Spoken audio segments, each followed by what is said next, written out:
stalks closed around me. The farther I went, the more the world narrowed. The wind let go and left a silence that rang in my ears. "Where are you?" I tried again, almost whispering. "Here," the voice said nearer. "Just a little further." I pushed on. The rose stretched forever. The moonlight broke into thin pieces across the leaves. I couldn't shake the sense of being watched by something I couldn't name.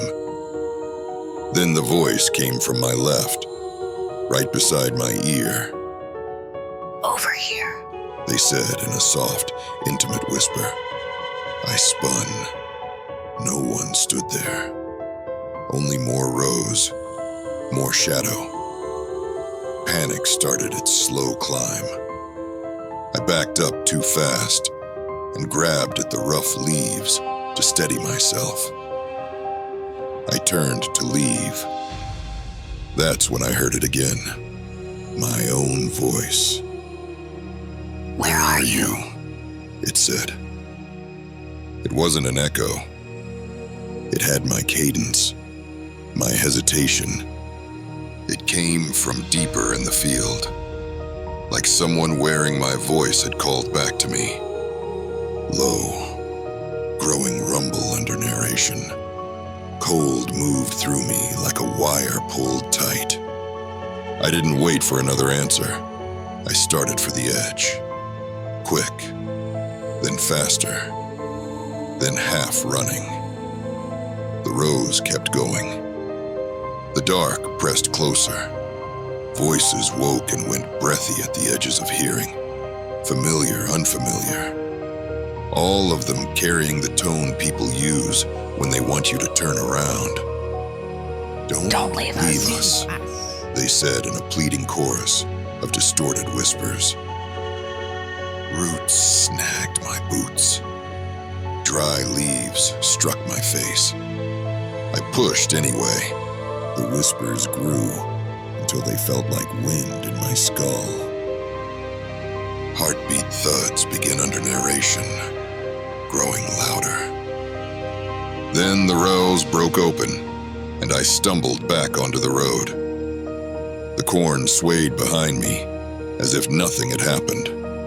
My chest hurt. I stared at the field until the whispers died and the wind returned. Ordinary again. I walked back to the inn in a daze, legs shaky enough that each step felt borrowed. Main Street was empty, the town holding itself tight. No TV glow in the windows, no porch talk, just doors shut like eyes. Inside the Prairie Bend lobby, the clock seemed too loud for the room. No sign of Mabel. Good. I didn't want to explain the dust on my jeans or what I'd gone looking for.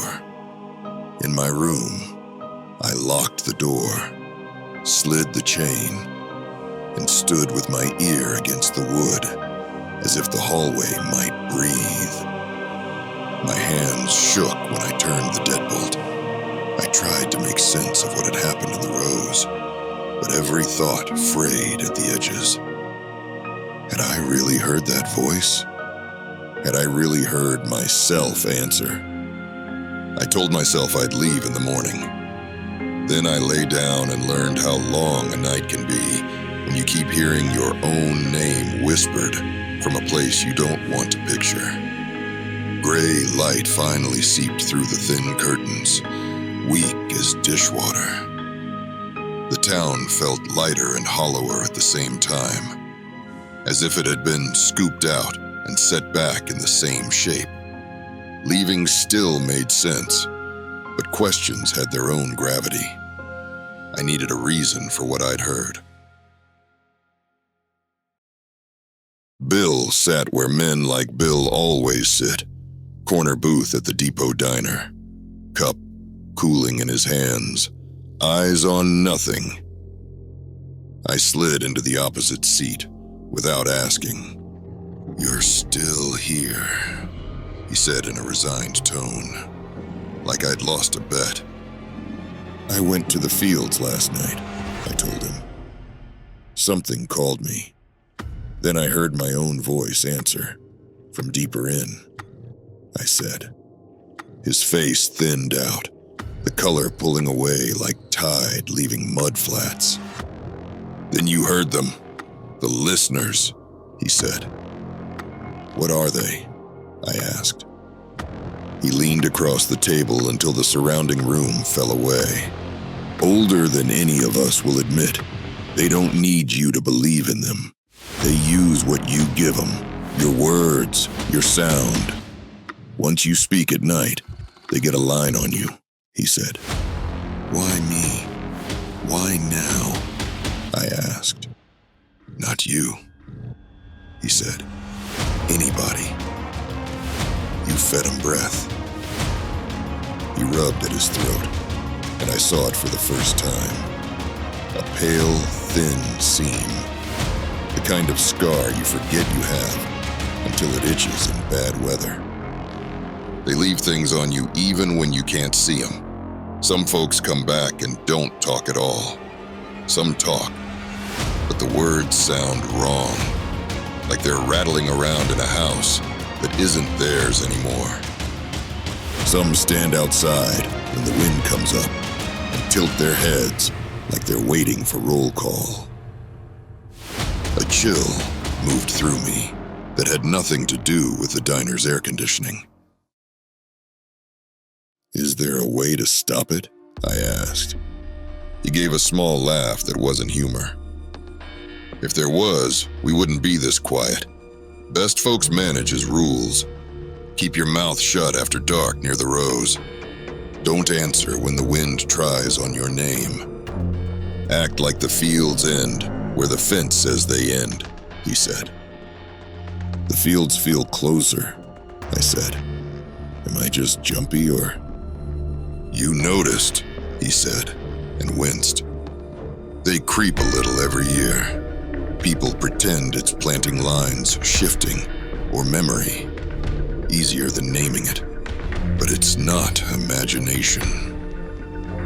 And leaving? I asked. He shook his head once.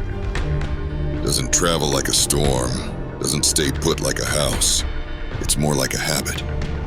If they've got you, some part of it goes with you. Not always loud, but there. I finished my coffee because it gave my hands something to do.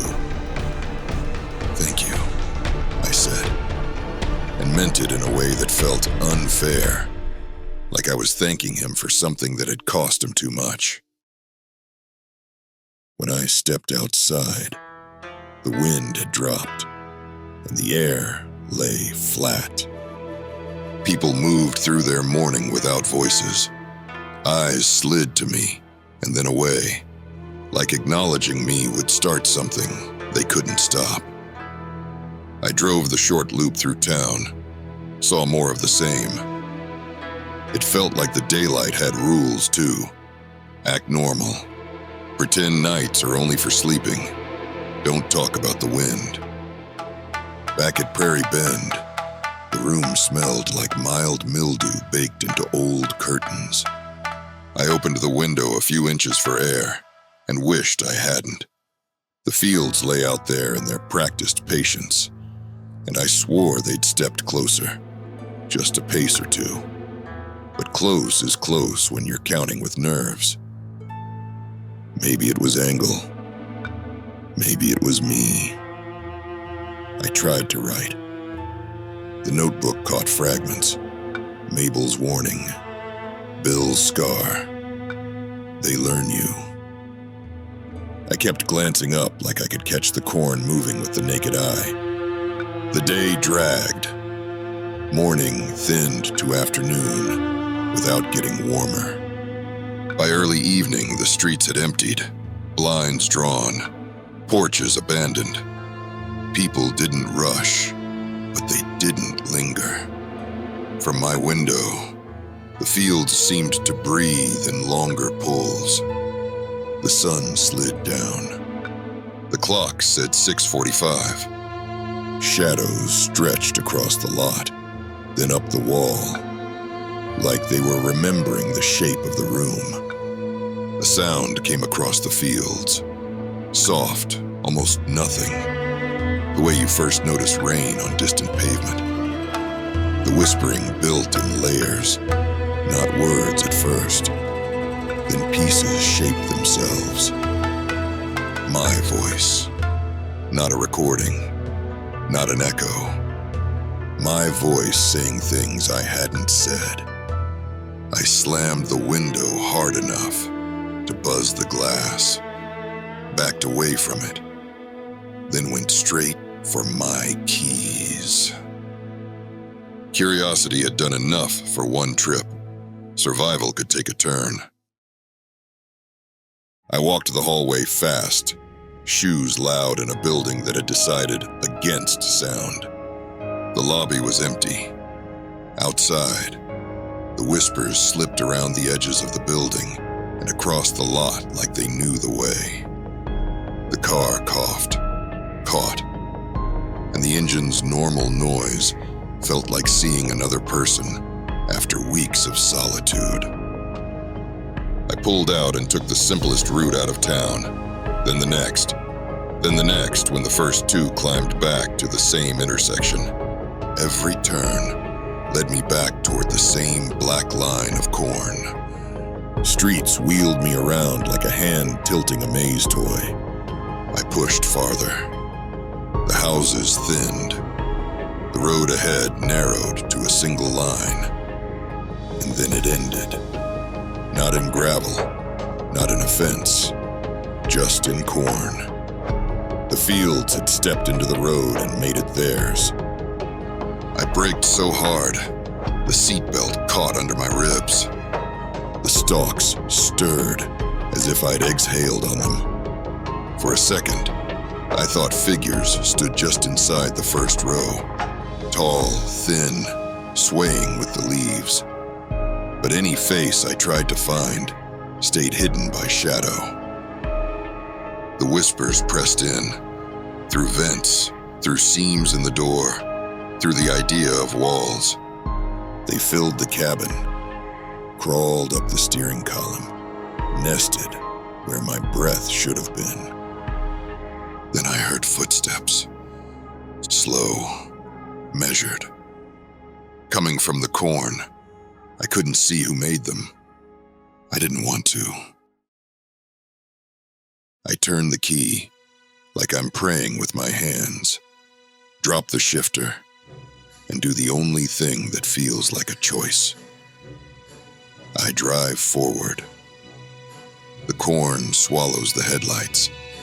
The figures, if they were there, slip back into whatever made them. The sound climbs and climbs until it presses on my chest from the inside. My name bending into shapes I don't recognize, coming out of mouths I can't place.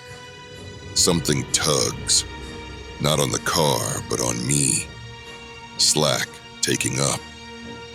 A leash from the rose to my throat going tight. As if whatever learned my voice is testing how far I can run. I keep the wheel straight and my foot steady because I don't have another plan. And then it's gone. No ramp down, no fading, just gone. For a heartbeat, the leash goes slack. The collar slips, and I think it's off. The car rolls out onto clean blacktop. The fields fall away like a backdrop, and the night goes blank and ordinary. Dry Creek isn't behind me where it should be. The windshield shows only open road and sky without stars. The whispers burn out like a shorted wire, leaving a taste of metal I can't swallow down. I grip the wheel and listen to the engine because it's the only sound I trust. On the passenger seat, my notebook flips itself open. A blank page. Ink seeps up from the paper, like it's writing from underneath, slow and deliberate beneath my scrawl from earlier. 2. If you spoke, don't come back alone. I test my voice, but it speaks a half beat before I do, finishing my breath with a name I haven't chosen yet. The leash isn't off. It's longer. Are you out there?